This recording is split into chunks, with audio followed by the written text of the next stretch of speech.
நான் பூஜா. நான் கல்லூரியில் 3ஆம் ஆண்டு படித்து கொண்டிருக்கின்றேன். எனக்கு அப்பா கிடையாது, அம்மா மட்டுமே. அம்மாவின் பெயர் சாந்தி. எப்போதுமே அம்மா கண்டிஷன் தான். எந்த ஆணிடமும் நான் பேசக்கூடாது. பேசியது அவர்கள் பார்த்துவிட்டால் அவ்வளவுதான். அவர்களுக்கு பேசினாலும் பிடிக்காது.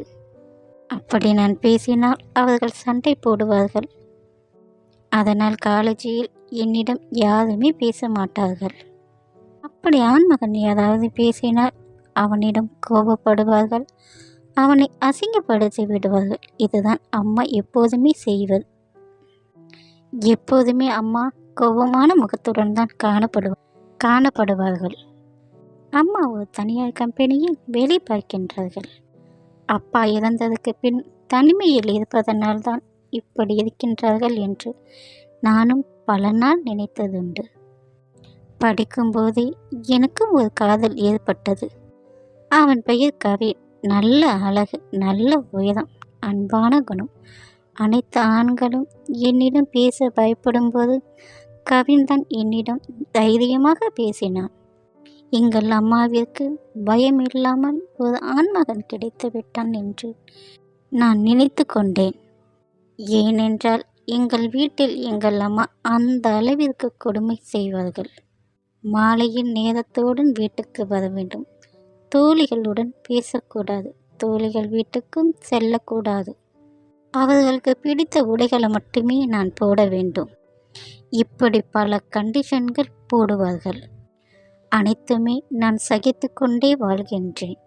ஒரு பெண்ணுக்கு வேண்டிய சுதந்திரம் எதுவுமே எனக்கு கிடைத்ததில்லை. என் மனதில் அதிக ஆசைகள் இருக்கின்றது. ஆனால் அம்மா எதையுமே நிறைவேற்றியதில்லை. அவர்களுக்கு விருப்பம் இருந்தால் மட்டுமே நிறைவேற்றுவார்கள்.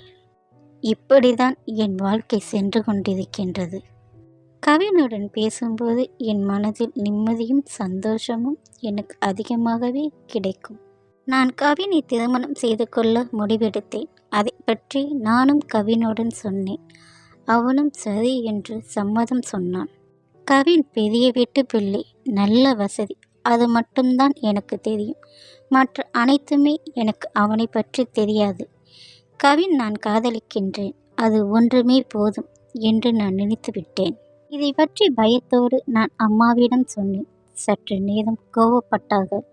பின்பு நான் அனைத்தையும் பற்றி விசாரித்துவிட்டு உனக்கு பதில் சொல்கிறேன் என்று அம்மா சென்று விட்டார்கள். நானும் அன்று இரவு முழுவதும் தூங்காமல் காத்து கிடந்தேன். அம்மா என்ன பதில் சொல்லப் போகின்றார்கள் என்று நானும் பயத்துடனே இருந்தேன். பின்பு 2 நாள் கழித்து அம்மா என்ன சொல்லப் போகின்றார்கள் என்று எதிர்பார்த்து கொண்டிருந்தேன். அவர்கள் சொன்ன பதில் எனக்கு அதிர்ச்சியாகவே இருந்தது. கவின் நமக்கு தேவையில்லை. கவினை நீ திருமணம் செய்து கொள்ள வேண்டாம். உனக்கு வேறொரு மாப்பிள்ளை நான் பார்த்திருக்கின்றேன். அவன் நல்ல படித்தவன், பெரிய கம்பெனியில் வேலை செய்கின்றான். அவன் நல்ல வசதி. அந்த மாப்பிள்ளையை நான் முடிவு செய்து விட்டேன். உன் படிப்பு முடிந்தவுடன் திருமண வேலைகளை நாம் பார்த்து கொள்ளலாம் என்று சொல்லிவிட்டு அம்மா சென்று விட்டார்கள். இதில் எந்த மாற்றமும் இல்லை என்று அம்மா கண்டிஷனுடன் சொல்லிவிட்டு சென்று விட்டார்கள். எனக்கு அம்மா அப்படி சொன்னது கோபம்தான் இருந்தது. நானும் இதை பற்றி கவினுடன் சொல்லிவிட்டேன். என்னை நம்புவதாக இருந்தால் என்னிடம் வா, நாம் திருமணம் செய்து கொள்ளலாம் என்று சொல்லிவிட்டான். நானும் சற்று யோசித்து அதுதான் முடிவெடுத்தேன். அன்று இரவு அவனிடம் சென்று திருமணம் செய்து கொள்ள வேண்டும் என்று நான் நினைத்து விட்டேன். அன்று இரவு அம்மா நல்லா தூங்கிக் கொண்டிருந்தார்கள். நானும் வெளியே வந்தவுடன் என் காலடி சத்தம் கேட்டு அம்மா முடித்து விட்டார்கள். அம்மா என்னிடம் கேட்டது, நீ செல்வதென்றால் செல், ஆனால் நான் உன்னை விட்டு இருக்க மாட்டேன். அது மட்டும் நன்றாக நீ புரிந்து கொள் என்று சொல்லிவிட்டு சென்று விட்டார்கள். எனக்கும் அந்த வார்த்தைகளை கேட்டபோது மனம் மாறிவிட்டது.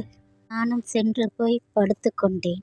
அன்று விடிந்தபோது நானும் ஒன்றும் சொல்லாமல் என் அறையிலேயே படுத்து கொண்டேன்.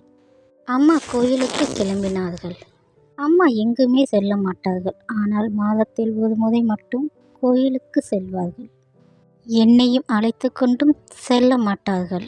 மழை, இடி, காற்று என்றாலும் அந்த மாதத்தில் ஒரு நாள் மட்டும் கோயிலுக்கு செல்லாமல் இருக்கவே மாட்டார்கள். ஏனென்று நானும் தெரிந்து கொள்ள விருப்பப்பட்டேன். நானும் என்ன நடக்கிறது என்பதை அம்மாவை பின்தொடர நினைத்தேன். அவர்கள் சென்றபோது நானும் பின்தொடர்ந்தேன். இடத்தில் கோயில் ஒன்று வந்தது. அது மலைமேல் உள்ள கோயில். அம்மாவும் கோயிலுக்கு பின்னாடி சென்றார்கள். ஏன் என்று தெரியவில்லை. நானும் பின்தொடர்ந்தேன். அங்கு ஒரு ஆள் நின்று கொண்டிருந்தான். அவனுக்கு 40 வயது இருக்கும்.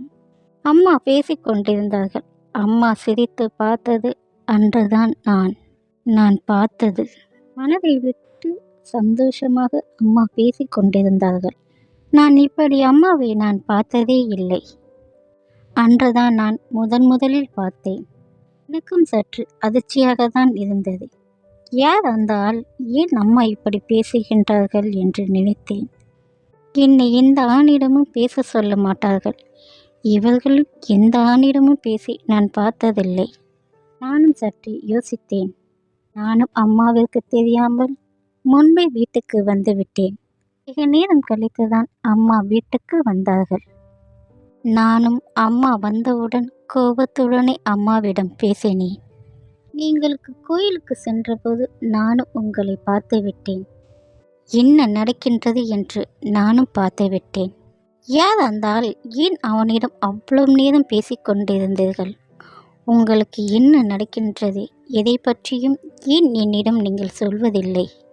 நீங்கள் யாருக்கும் தெரியாமல் ரகசியமாக காதலிக்கின்றீர்களா என்று கேட்டவுடன் அம்மாவுக்கு என் மேல் கோபம் வந்துவிட்டது.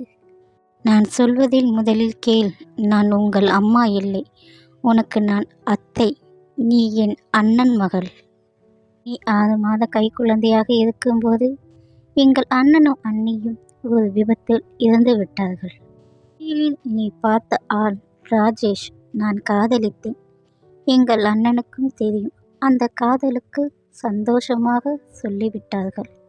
எங்கள் அண்ணன் அந்த காதலிக்கு சம்மதம் சொல்ல எங்களுக்குள் நிச்சயதார்த்தமும் நடந்துவிட்டது. திருமணத்திற்கு முன்புதான் ஒரு விபத்தில் எங்கள் அண்ணனும் அண்ணியும் இறந்து விட்டார்கள். நீ அப்போது 6 மாத கைக்குழந்தையாக இருந்தாய்.